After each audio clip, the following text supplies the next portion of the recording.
دیسان چیرۆکی خراپی کوالەتی بنزین.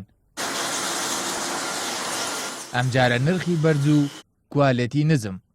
شۆفێران بەتانەوتە شەرەوە دەڵێن ئەگەر پێشتر تەنها کێشەی خراپی کوالەتی بنزینیان هەبوو بێ، ئێستا هەمان کوالەتی خراپ بە نرخێکی گرانتر.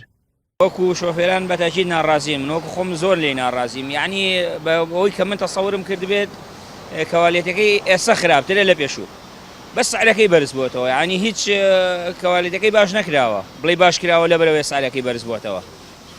لەبەرەوە من وەکو خۆم وای ئەبینم خراپتر بووە نەک باشتر بووە. زیاتر لە 10 ڕۆژە نرخی بنزین گران بووە. ئێستا نرخی لیترێک بنزینی نۆرماڵ 575 دینارە کە پێشتر نرخەکەی 500 دینار بوو. محەسەنیش لە 550 دینارەوە بەرز بووەتەوە بۆ 625 دینار.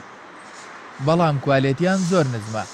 بەرپرسانی سوتەمەنی سلێمانیش ئاگاداری ئەو کێشەیەن کەچی ئەوان دەڵێن ئەو بنزینەی لە دەرەوە هاوردە دەکرێت کوالێتیەکەی بەرزە، بەڵام کە دەگاتە ناو شارەکانی هەرێمی کوردستان لەگەڵ نەفتا تێکەڵ دەکرێت بەمەش کوالێتیەکەی تێک دەچێت.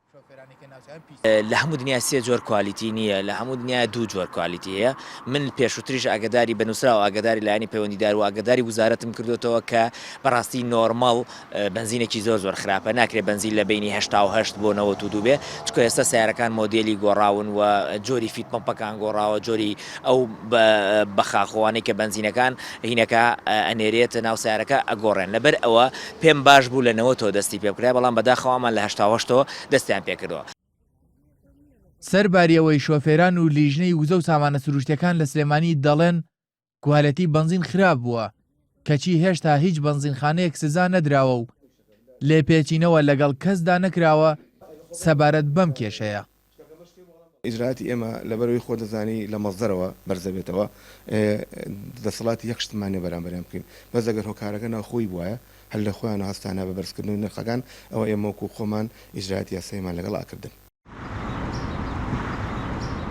شۆفێرانی کوردستان لەگەڵ چیرۆکێک دەست و پەنجەیان نەرم کردووە کە پێناچێت تووشی شۆک ببن ئەگەر بێت و نرخی بنزین بەرز بێت یاخود کوالێتیەکەی خراپ بێت، بەڵام ڕەنگە لایەن سیر بێت ئەگەر بێت و چەند مانگێک بنزین بە نرخێکی جێگیر و کوالێتیەکی باشیان دەست بکەوێت. کارزان تارق نارتی، سلێمانی.